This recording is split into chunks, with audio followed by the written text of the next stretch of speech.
Okay, so right now we're just practicing more net ionics, just to have a better idea of how to do these, okay? Again, it depends, some of you might not need this, this was an easy topic, but for those who need to see me do more of them, so here we're doing more of them, okay?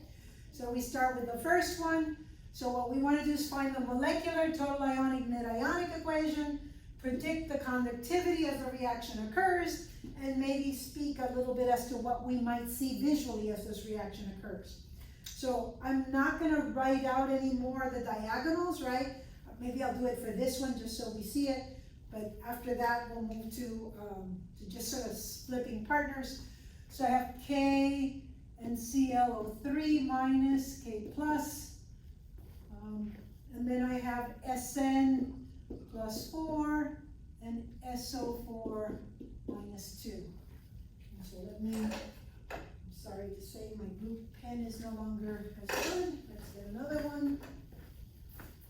So write it out again. So for this I have K plus, ClO3 plus, Sn plus 4, SO4 minus 2, right? Because this is tin-4 sulfate. And again, reminding you that if you don't know your ions, then you don't know their charges, then you don't know how to construct compounds, then you don't know how to do net ionic reactions, representation, so then doing the equations becomes very difficult. So again, this requires a strong foundation on ions and naming compounds so you can extract from the formulas the correct ions. We switch partners, so like that and like that. So that means it will be K2SO4, because to cancel the 2 there, I need 2 of those, and SnClO3 4. In addition, my numbers are 1, 2, and 4, right? Charge 1, 1, 4, and 2, and then I can have the multiplication of these 2, so I could have an 8. So I'm expecting those numbers when I have to do some balancing. So I'm going to write K2SO4 plus SnClO4 and it's SnClO3 4. All right, so I've got my compounds, but I know I have a balancing problem, okay? So again, here you can start however you want. I'm going to go slowly. I have to reduce some of these, or I'm going to have to get rid of these a little bit because I tend to start here. So I notice K and K here, 2, but something tells me that's not going to be right already because there's a 4 here and he's a 2. So now I notice 2 here.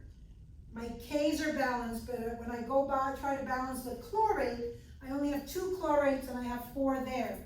So that tells me, okay, I need a 4 here, and then I need to fix that to a 2, right? And that way I've got 4 K pluses, 4 K pluses, 4 ClO3 minus, 4 ClO3 minus. Now I've got to check what that did to my sulfate.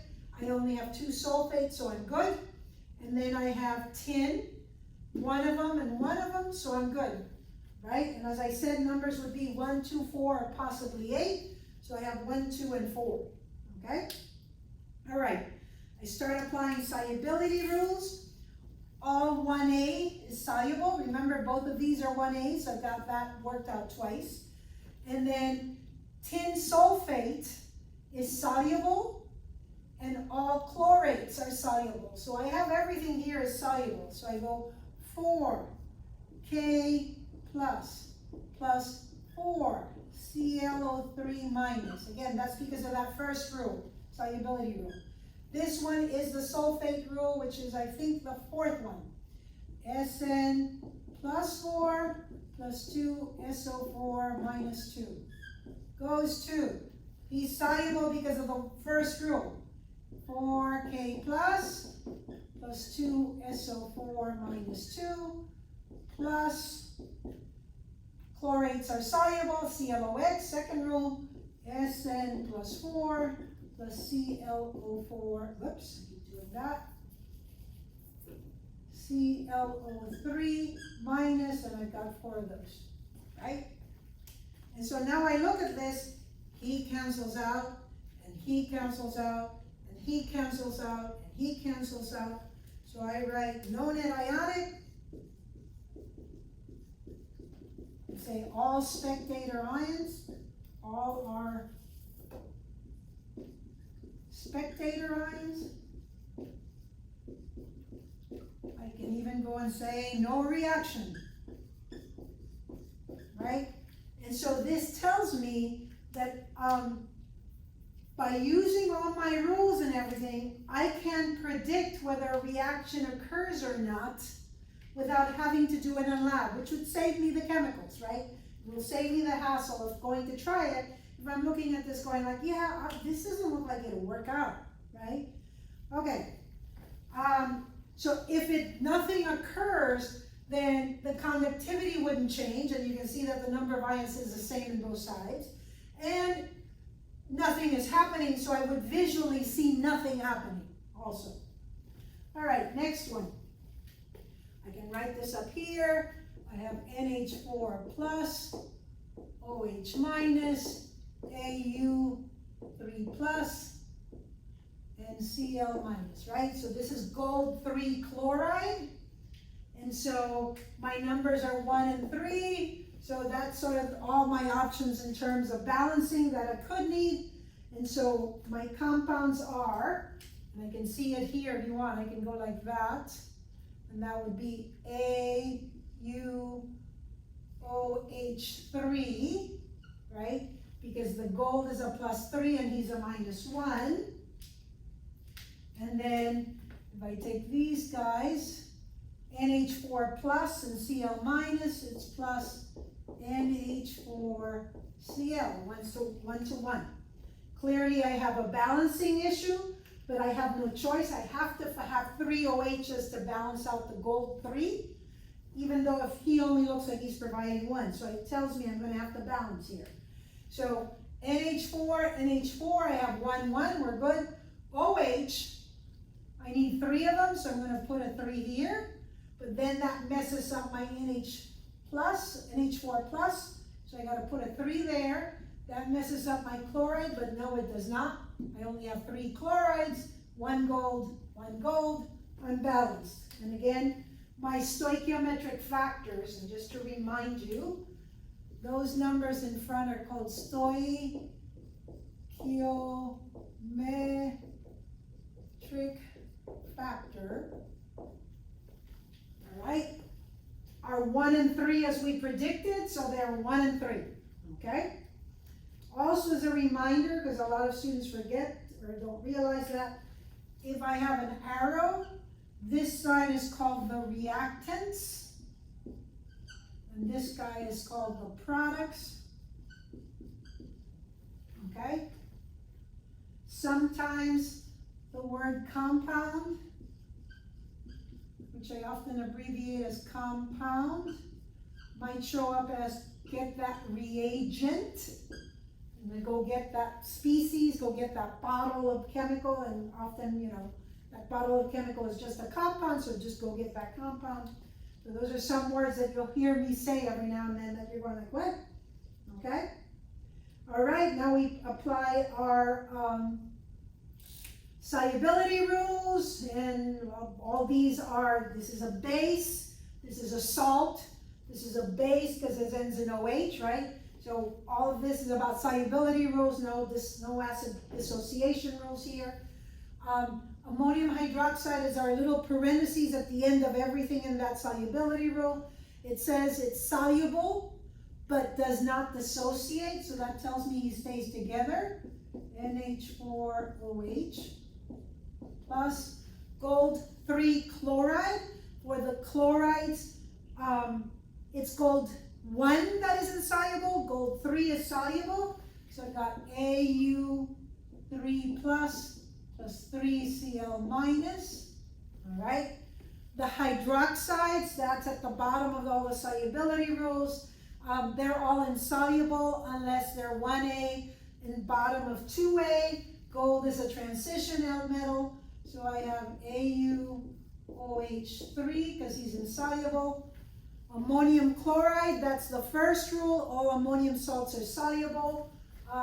So I have 3 NH4 plus 3 Cl minus, all right? Remember, the ammonium hydroxide is its own rule at the bottom. Okay, so my spectator ion is the chloride. So I have 3 NH4OH. He gets an AQ because he's soluble, plus AU3 plus, or plus 3, but that's 3 plus. He's an AQ because he's an ion. The chloride goes away because he's a spectator. AuOH3, he's insoluble, so he gets an S. And then I'm left with my ammonium, 3 ammonium plus an AQ. All right? If we look at this, I have 3 ions going to 6 ions. So conductivity increases as RxN occurs. So there I'm predicting my conductivity, and I'm going from stuff in solution, AQ, to making a solid, so I expect a clear solution to get cloudy, all right? And I expect this reaction to occur because something gets together in the product side, all right? So in the product side I have either I'm forming a weak acid, or I'm forming a covalent compound, or I'm forming an insoluble substance. Once that shows up in the product side, that increases the odds of that reaction occurring significantly, all right? Let me switch to the other board, so we have 2 more over there to practice.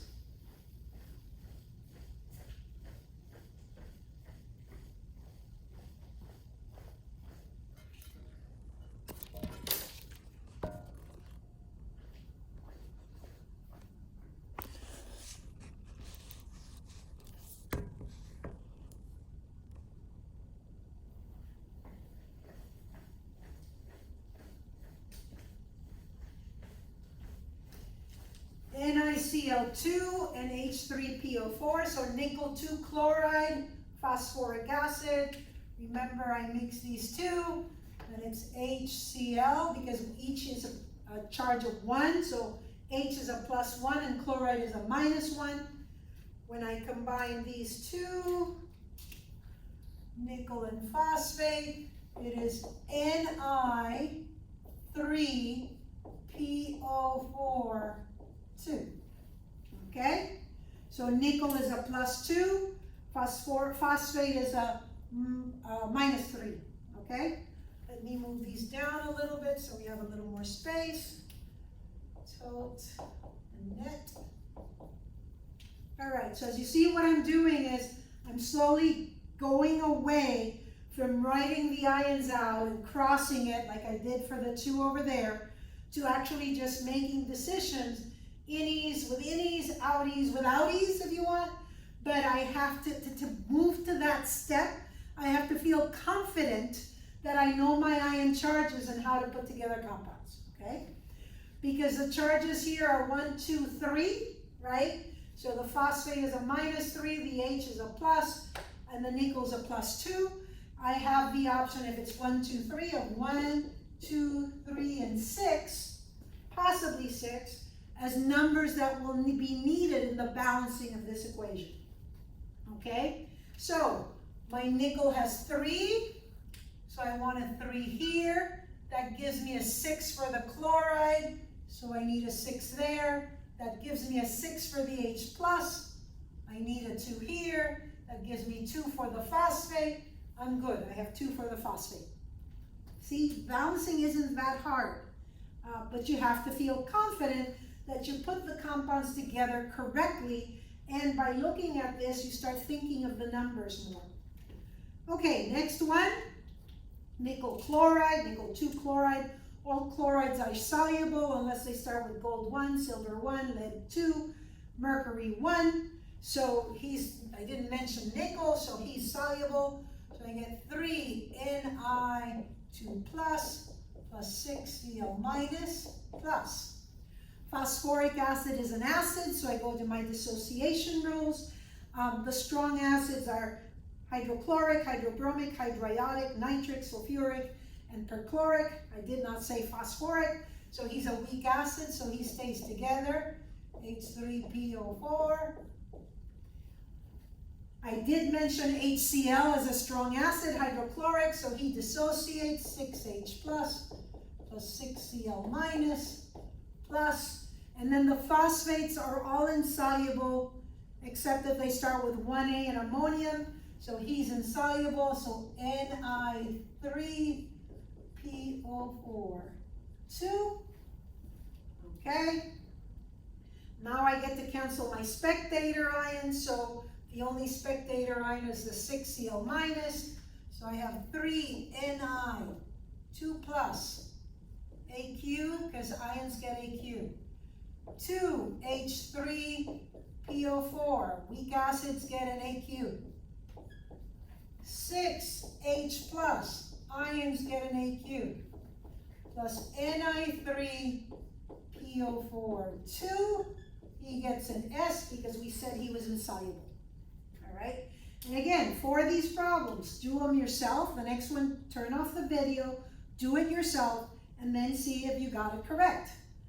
I got 9 ions here, so 9 ions to 12 ions. Conductivity increases.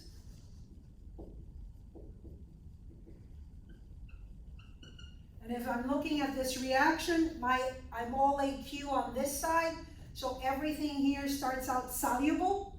So it's a clear solution, and as I mix them, I should see cloudiness appear. I should see a solid form. So I go from clear, if you want, to a solid. All right? Next one. And again, shut me off, write it down, work it out, and then turn me back on to watch what I do. Okay? Inis, and I pick inis first, but you can pick outies first.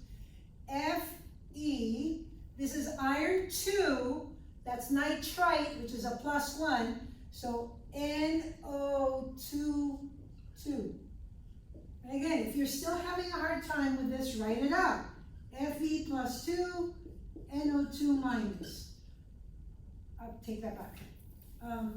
Fe plus 2, OH minus. PV, and I'm going, he's a -1, so he's a +4. NO2 minus. And then you do the cross and the cross, and that will let you figure it out. But again, you got to decide what level you're getting to as you practice. The next one is PV and OH. It's a PV4, so PVOH4, because hydroxide is a -1. All right, now we get to balance. I've got 1 lead and 1 lead. I've got 4 nitrites. There's 2 here, so I need a 2 there. That messes up my iron, so I need a 2 here. That gives me 4 hydroxides, and I've got 4 hydroxides. And again, I'm not surprised because my numbers here are 1, 2, 4, and possibly 8. And I multiplied these 2 guys, all right? So I've got 2s and 1s only because of the way the compounds were distributed here. Okay, nitrites are all soluble. I think that's the second rule. So PV4 plus 4 NO2 minus. Hydroxides are insoluble unless they start with 1A and bottom of 2A, barium, radium. So because of that, this guy is insoluble, 2FeOH2 goes to, nitrites are still all insoluble, so 2Fe, 2 plus 4 NO2 minus. Hydroxides are insoluble except unless they're 1A and bottom of 2A, which he is not. So PVOH4. I did not write that well. 4. Okay? Done with that. Now I get to remove spectator ions. Sorry, I'm starting to lose it here. The 4 and the 4 are gone. So PV4 plus, he's an AQ because it's an ion in solution. 2FeOH2, he's a solid. 2Fe2 plus PVOH4. He's a solid, he's an AQ. Okay? So I'm looking at ions here. This is 5 ions. The 6 ions. Slight increase in conductivity is what I would expect, so it'd be hard to tell that way. I have 2 solids, right? I start out with something solid and it turns into another solid.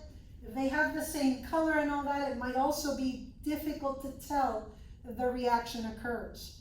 But I can predict, right? If I mix these two, the reaction that could occur. And that's the general idea. You're predicting what could happen. You can go to lab to figure out if it does happen or not, all right? Whether this reaction happens or not is going to be greatly driven by which ion the hydroxide prefers. And this would be something you get to discuss more in Chem 1B. Whichever one is more insoluble, that is the place the hydroxide prefers to be.